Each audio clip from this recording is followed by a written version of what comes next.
नमस्कार दोस्तों, आप सभी का तमाशा भवन चैनल में स्वागत है। आज हम यूनिट 8 से वीणा के प्रकार पढ़ने वाले हैं और इसके बारे में तो वैसे ये तार के अंदर ही तत्ववाद्य के अंदर ही ये आ जाएगा। तो ये बच्चे छोड़ देते हैं टॉपिक, बट ये बहुत इम्पोर्टेंट है।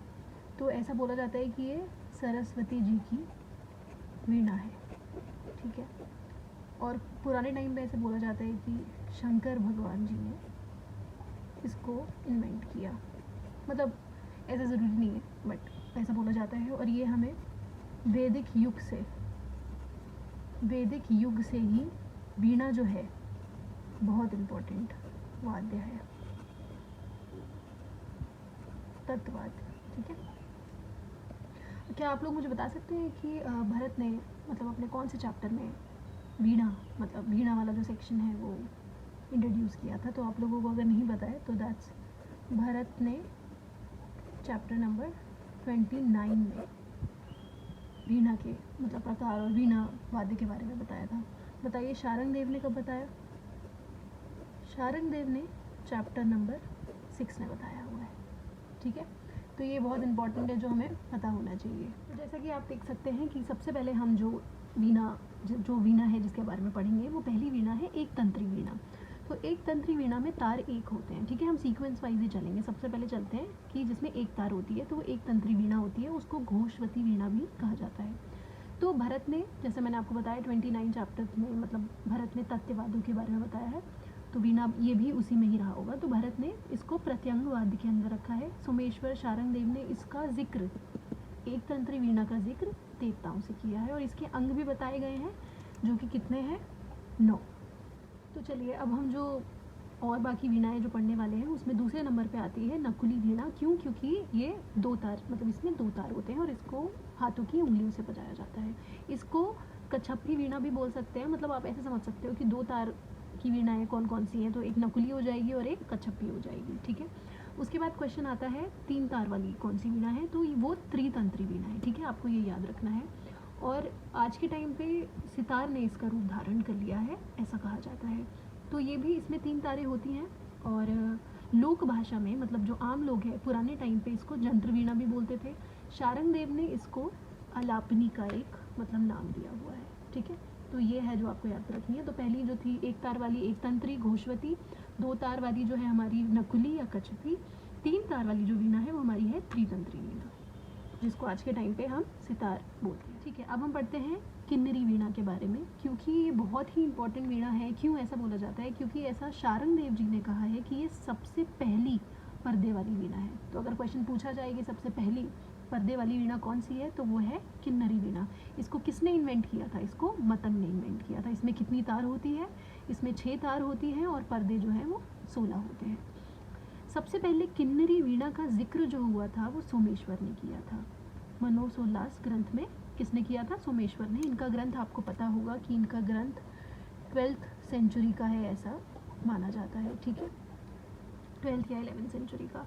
तो आप सोच रहे होंगे कि शारंगदेव ने तो बोला ये पहली है, तो हाँ, तो किन्नरी वीणा का जो सबसे पहले जो जिक्र हुआ था वो सोमेश्वर ने किया था, ये बात बिल्कुल सच है। पर उसका स्वरूप किसने दिया? वो हमें शारंगदेव जी ने दिया था। तो इसके टाइप्स भी बताए गए हैं, 2 टाइप है इसके। तो किन्नरी वीणा आप बस इतना याद रखना कि इसमें 6 तार हैं और पर्दे वाली वीणा है और इसको मतंग ने इन्वेंट किया है, ठीक है। अब हम करते हैं बात चित्र वीणा और विचित्र वीणा की, ठीक है। तो चित्र वीणा में भी 7 तारें होती हैं और विचित्र वीणा में भी 7 तारें होती हैं, ठीक है। तो हम इसको साथ साथ ही पढ़ लेते हैं। देखिए, चित्र वीणा जो है वो एक तरीके से हमारा जो सरोद है उसकी तरह है, ऐसा ग्रंथों में लिखा है। तो आप याद रखिएगा कि चित्र वीणा का जिक्र आज के टाइम पे सरोद से होता है, इसलिए इसको सरोदकार वीणा भी बोलते हैं। और सप्तंत्री क्यों बोलते हैं? क्योंकि ऑब्वियस बात है, इसमें कितनी तारें हैं? 7 तारें हैं। विचित्र वीणा भी जो है उसमें भी तार जो है वो 7 है। इसको बट्टा बीन भी बोलते हैं, ठीक है। जैसे इसको हम ये नाम दे रखा है, वैसे विचित्र को भी बट्टा बीन बोला जाता है। और ये रुद्र वीणा की तरह ही है, बट एक मेजर डिफरेंस ये है, देखिए कि रुद्र वीणा में पर्दे होते हैं पर विचित्र वीणा में पर्दे नहीं है। तो ये आपको ध्यान में रखना है कि अगर रुद्र वीणा में हम पर्दे हटाते तो वो किसकी तरह लगेगा? एकदम विचित्र वीणा की तरह लगेगा, ठीक है। इसकी प्लेइंग टेक्निक थोड़ी टफ है, इसलिए ये लुप्त हो गया। बट लेकिन अगर हम देखें मॉडर्न टाइम में, अगर आधुनिक समय में किसने इसका विकास किया या किसने इसको स्टार्ट किया, तो वो ज़फ़र खान थे, ठीक है। और चित्रवीणा को और भी चैत्रिक नाम से भी बोला जाता है संगीत सुधा में, और ये मतंग भी इसको बजाते थे, और इसका जिक्र जो है वो हमें भरत ने भी दिया है, ठीक है, और हमें शारंगदेव जी ने भी दिया है, तो हमें ये याद रखना है, ठीक है। अब हम पढ़ते हैं विपंची वीणा के बारे में। इसमें कितनी तारें हैं? इसमें 9 तारें हैं, ठीक है, पर इसका थोड़ा मत भी है, क्योंकि 9 तार तो भरत बोलते हैं इसमें 9 तार है, शारंगदेव जी भी बोलते हैं कि इसमें 9 तार हैं, बट एक मतलब मत है ऐसा कि अहोबल ने, पंडित अहोबल ने कहा है कि इसकी 5 तारें होती हैं, बट वैसे 9 ही मानी जाती है। और इसको कौन बजाते थे? स्वाति मुनि बजाते थे। तो मतलब शारंगदेव जी तो कहते थे कि इसको हम उंगलियों से भी बजा सकते हैं और कोण करके उससे भी बजा सकते हैं। तो कोण से बजाओगे तो वो संतूर की तरह ध्वनि उत्पन्न करेगा, और अगर उंगलियों से बजाओगे तो वो स्वरमंडल होगा। तो इसके बारे में भरत और शारंगदेव ने अपने अपने मत दिए हैं। भरत कहते हैं कि कोण से बजाना चाहिए, और शारंगदेव जी कहते हैं उंगलियों से बजाना चाहिए। तो ये हमारी विपंची वीणा है, जिसमें कितने तार हैं? 9 तारे हैं, आपको याद रखना। अब हम पढ़ेंगे 2 वीणाएँ और हैं जो बहुत महत्वपूर्ण है। इन दोनों की तार जो है वो 21 है। महती वीणा जो है उसकी भी तार 21 है, और मत कोकिला वीणा है उसकी भी तार 21 है। महती वीणा को नारद की वीणा बोला जाता है, ऐसा सुधा कलश ग्रंथ में लिखा है, ठीक है। नानी देव ने भी महती वीणा का जिक्र किया है। उन्होंने कहा है कि इस वीणा से 3 सप्तक, 3 ग्राम और 21 मूर्छनाएँ हो सकती हैं। मत कोकिला वीणा जो है उसमें तार जो है 21 है, ऐसा आचार्य बृहस्पति ने कहा है, बट 7 होती है, ऐसा शारंगदेव जी ने कहा है। और इसका जिक्र हमारे स्वरमंडल से किया है कि हमारा आज का जो स्वरमंडल है वो पुराने ज़माने के कहीं ना कहीं मत कोकिला वीणा की तरह लगता रहा होगा। अब हम रुद्र वीणा के बारे में पढ़ते हैं, क्योंकि ये भी बहुत इम्पॉर्टेंट है। क्योंकि रुद्र वीणा आपको पता होना चाहिए कि मतलब हमारे सिलेबस में यूनिट 8 में तो है ही, बट साथ में एक उस्ताद असद अली खान जी की जीवनी भी है जो हमें पढ़नी है। तो रुद्र वीणा के वादक कौन थे? उस्ताद असद अली खान जी, और सदीक अली खान जी इन्हीं के मतलब फादर है, ठीक है, और रजब अली खान इन्हीं की फैमिली से रिलेटेड है। तो आपको ये नाम याद रखने हैं, और आप आई होप आप लोग जीवनी भी पढ़ रहे होंगे, तो आप जीवनी ज़रूर पढ़िएगा। तो रुद्र वीणा जो है ऐसा बोला जाता है कि किन्नरी वीणा का इम्प्रूव्ड वर्जन है, ठीक है। और अब ये पर्दे वाली वीणा है, मैंने बताया था आपको किन्नरी वीणा में भी पर्दे होते हैं, पर इसमें कितने पर्दे होते हैं?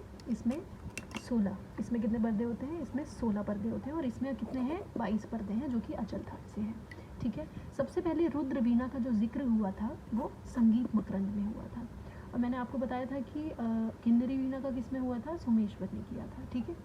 तो अब इसके अंग भी दिए हैं जो कि 6 हैं, 6 अंग दिए हुए हैं। ये पर्दे वाली वीणा है, ठीक है, आपको ये याद रखना है, 22 पर्दे होते हैं।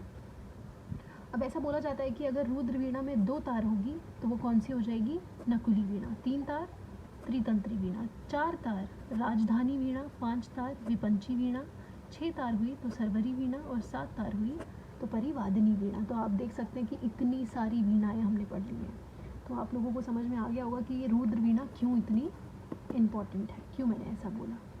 कुछ वीणाएँ और हैं जो हम पढ़ लेते हैं, मतलब ये बहुत ज़रूरी नहीं है और इसके बारे में ज़्यादा इन्फॉर्मेशन भी नहीं है, तो इसलिए आप बस ऊपर से पढ़ लीजिए।